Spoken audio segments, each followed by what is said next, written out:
Faz o que tu queres, há de ser tudo da lei. Meu nome é Fernando Liguri e você está no Corrente 93. Para quem não me conhece ainda, está chegando aqui no canal agora. Esse é um canal que eu tenho a oportunidade de dividir alguns conhecimentos com os meus alunos e com os meus amigos, aquelas pessoas que me acompanham, aquelas pessoas que estão sempre de alguma maneira contribuindo também com o meu trabalho. Essa é uma série de áudios que eu estou fazendo sobre um livro que eu estou escrevendo, As Árvores da Eternidade.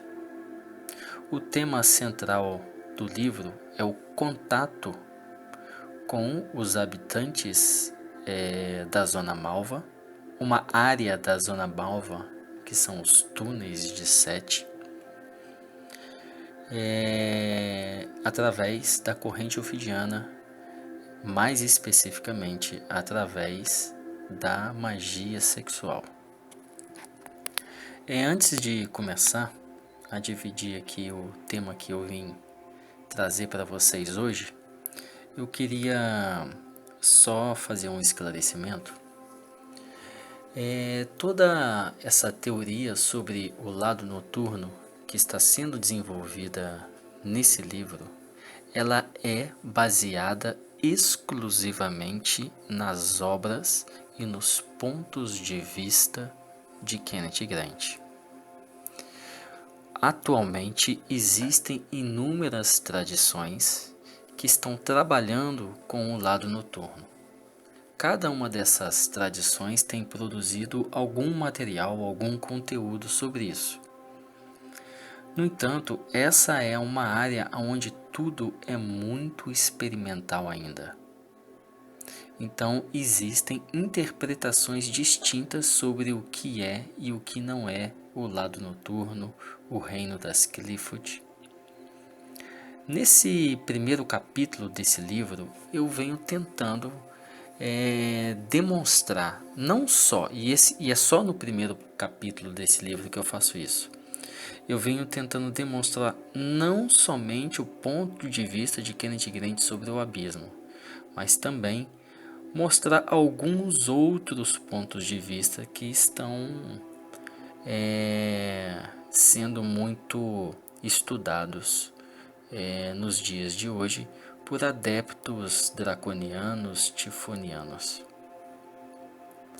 Bom, o tema que eu vim tratar no áudio de hoje é Lovecraft e os Poderosos Antigos. Eu começo com uma citação de Lovecraft. Muitos dos contos de horror ocidentais têm uma fonte oculta, insuspeita, e os cultos macabros de sussurros noturnos que eles descrevem têm suas origens nos arcaicos ritos de fertilidade e imortalidade da antiguidade. Essa religião secreta, furtivamente praticada por camponeses por centenas de anos, apesar do reinado dos druidas, dos greco-romanos e da fé cristã, foi marcada pelo sabá das bruxas nas clareiras sombrias das matas ou no topo das montanhas na noite de Santa Walburga e no dia das bruxas. Muito bom. Vamos começar então.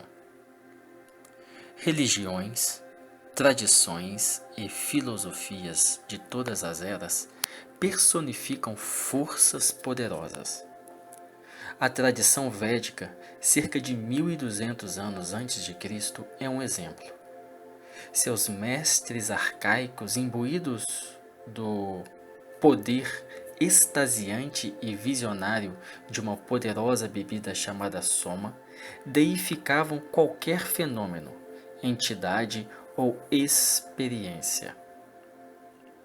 Os raios, as montanhas, o fogo e os planetas, o amor e a luxúria, a guerra e a paz, as árvores e as plantas, os mundos, os cânticos e os rituais. O que fosse, desde que poderoso, tornava-se uma deidade. Na magia moderna, é possível encontrar um resgate dessa tradição arcaica. Por exemplo, hoje nós temos o culto de Cthulhu, nascido da mitologia de H.P. Lovecraft. Os ingredientes, neste caso, não são bem simples. Ele era um brilhante escritor neurótico que vivia de maneira escassa, vendendo histórias curtas de terror para revistas e ensaios históricos e culturais para publicações mais sérias.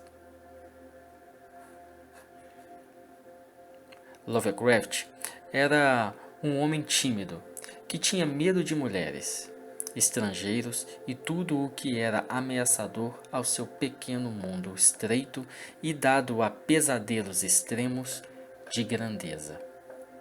Um pensador racional de dia, e à noite sonhava com raças esquecidas, cultos proibidos e seres terrivelmente caóticos que habitaram o planeta milhões de anos atrás, antes que os deuses da razão e exatidão política ofuscassem seu brilho e estabelecessem leis e criando a ordem.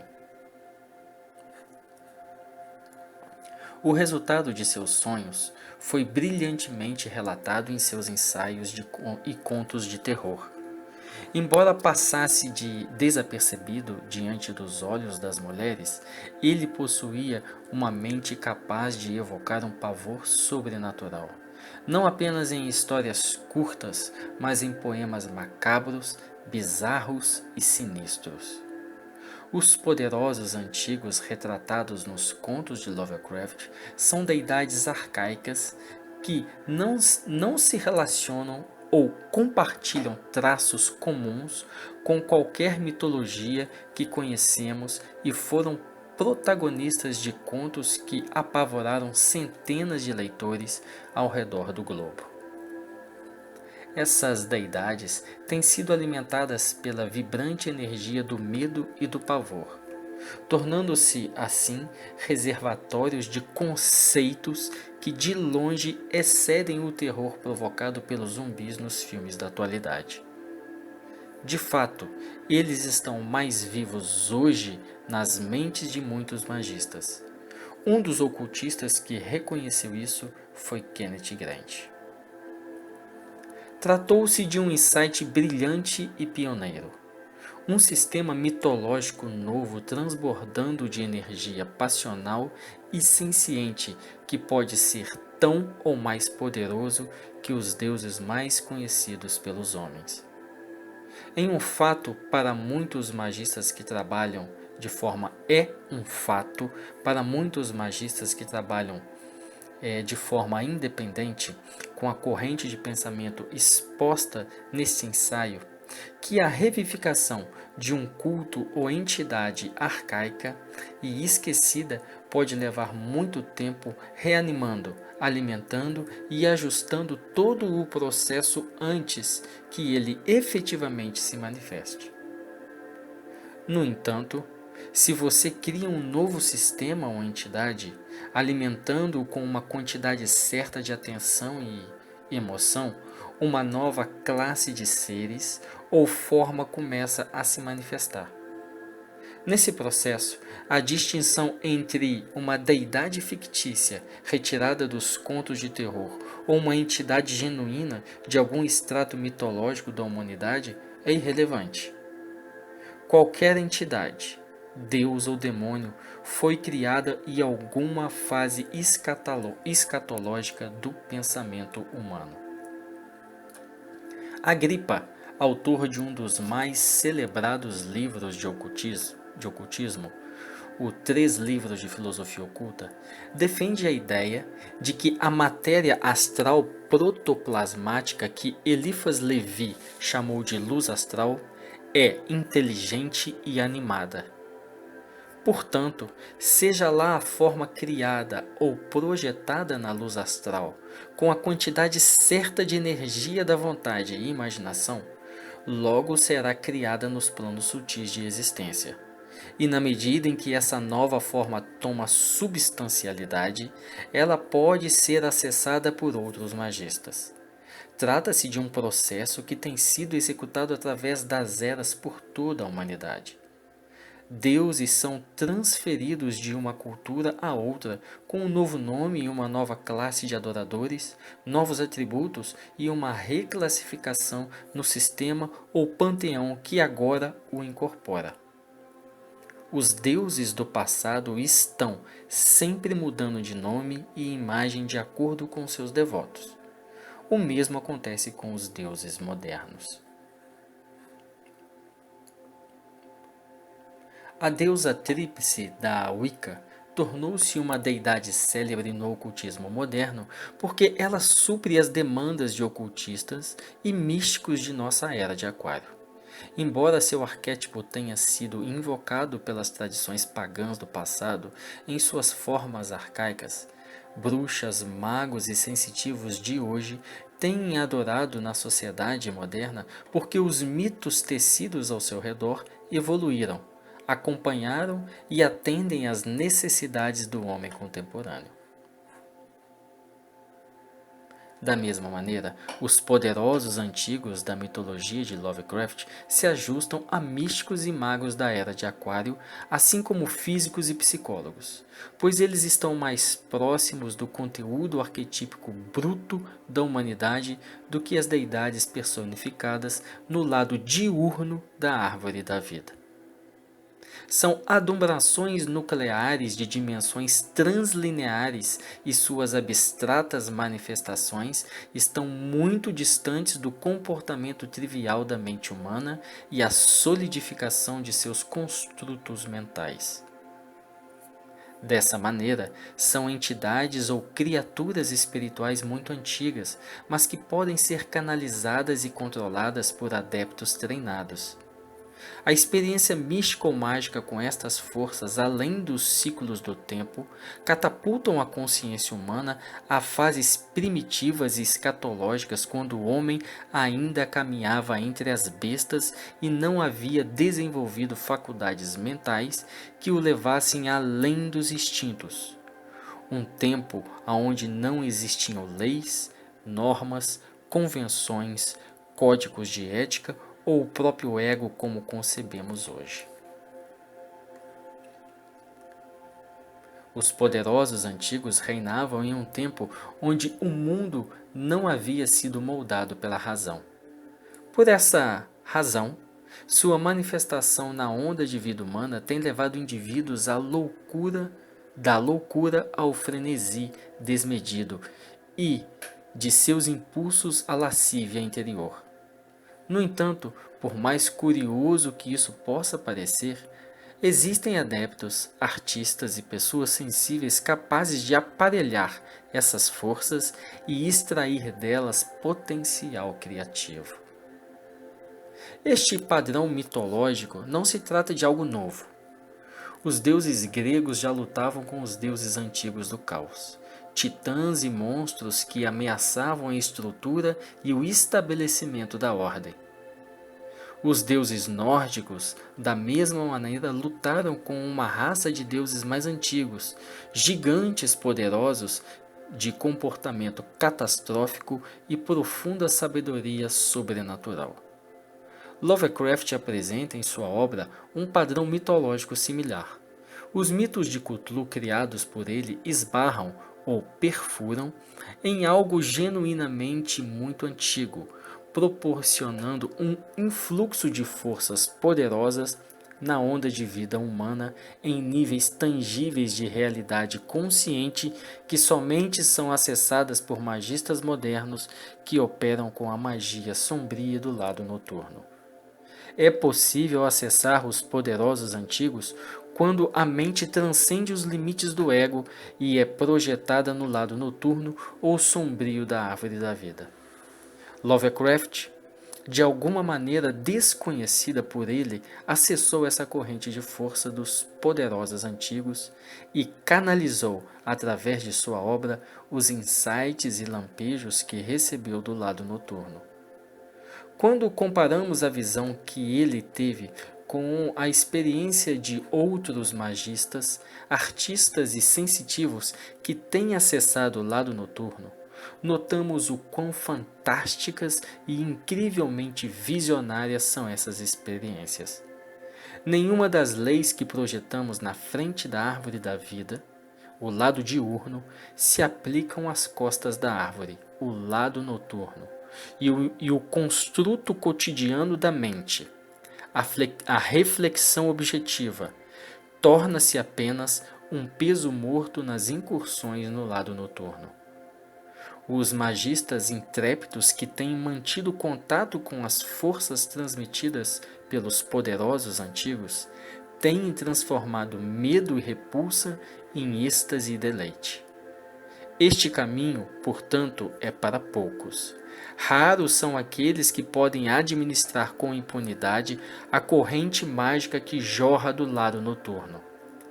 É interessante o quanto possa ser. É fascinante que o terrível horror de Lovecraft atribuiu aos poderosos antigos está muito próximo da pulsante e vibrante consciência monista tão invocada pelos tântricos do shaivismo da Caxemira.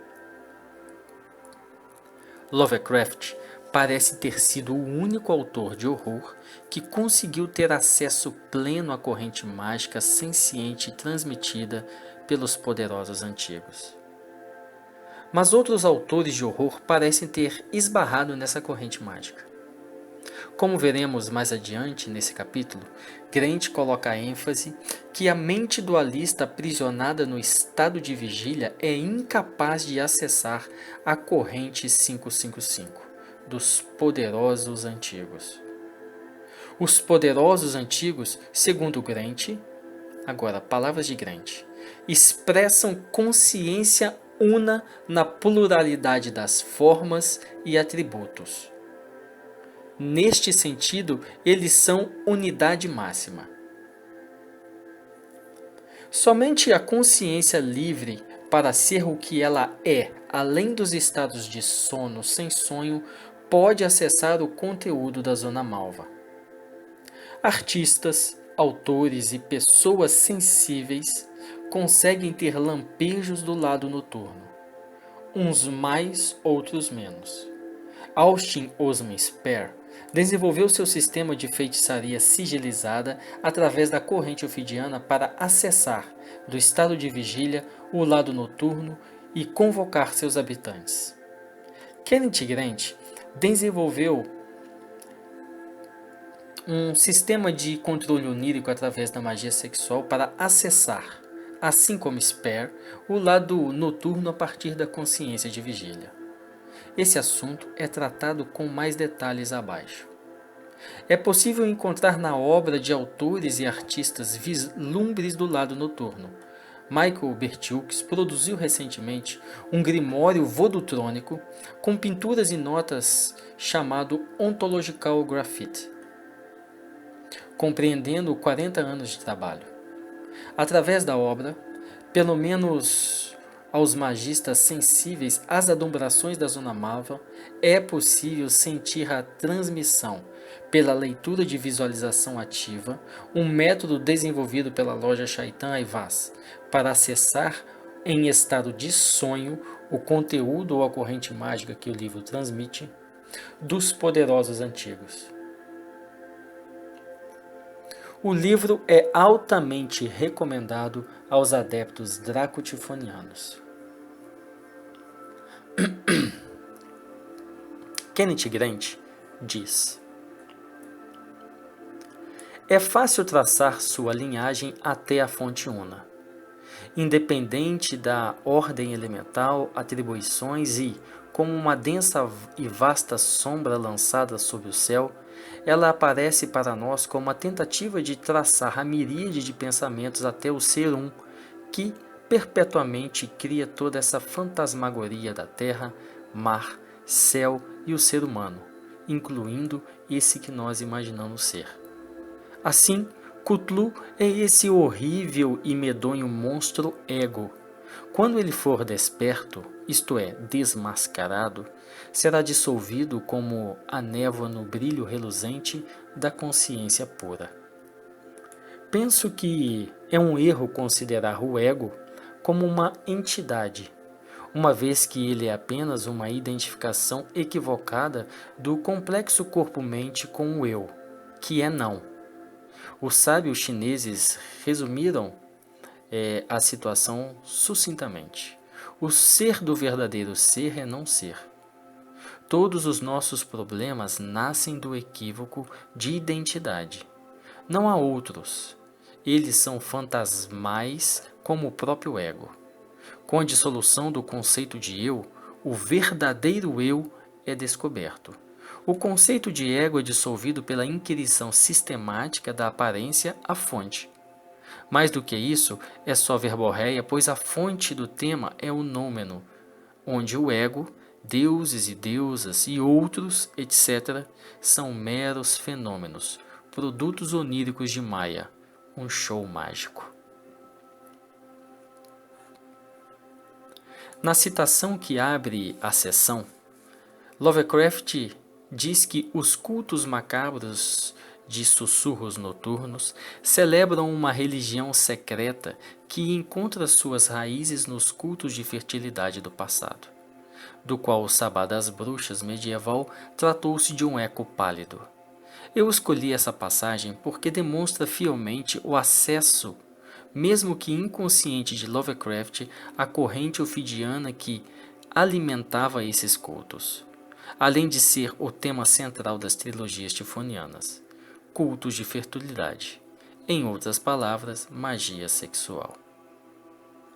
Os tantras hindus e alguns budistas são nos dias de hoje os últimos herdeiros, quem sabe, desse conhecimento sabiano da humanidade. As práticas e tecnologias espirituais da cultura tântrica, Vama ou da Krishnachara, são derivadas dessa religião secreta arcaica. A tradição tântrica Vamachara ou Vamamarga, como ficou popularmente conhecida no Ocidente, e que garante ser o único e verdadeiro caminho da mão esquerda, é talvez a mais fiel repositória da gnose tifoniana ou corrente ofidiana. Essa tradição se manifesta em um tronco de escolas distintas como, por exemplo, os Kapálicas, os Kalamukas, os Agures e as escolas Kaula e Krama. Muitos dos rituais e adorações dessas escolas são feitas à noite em lugares macabros enquanto seus adeptos sussurram seus encantamentos em êxtase na subida e descida da Kundalini pelos chakras. Nesses ritos, os Kalachakras, sacerdotes e sacerdotisas se encontram para penetrar na escuridão de Kali, as árvores da eternidade. Como veremos mais adiante, a sexualidade tem sido explorada por inúmeras culturas e seus cultos. Até mesmo as tradições ortodoxas encerram o arcano da corrente ofidiana. Mas são as tradições heterodoxas e os cultos das sombras que declaradamente utilizam a corrente ofidiana em sua forma sexual, pois o sexo liberta. Parece uma colocação absurda, uma vez que o sexo tem sido considerado um entrave e a pedra de tropeço onde todos os iniciados têm caído. Mas isso só da perspectiva das doutrinas e dogmas que encarceram a alma humana. Tradições heterodoxas antinomianas têm utilizado, assim demonstra a história da humanidade, o sexo como um veículo para a liberação espiritual. E não podia ser diferente.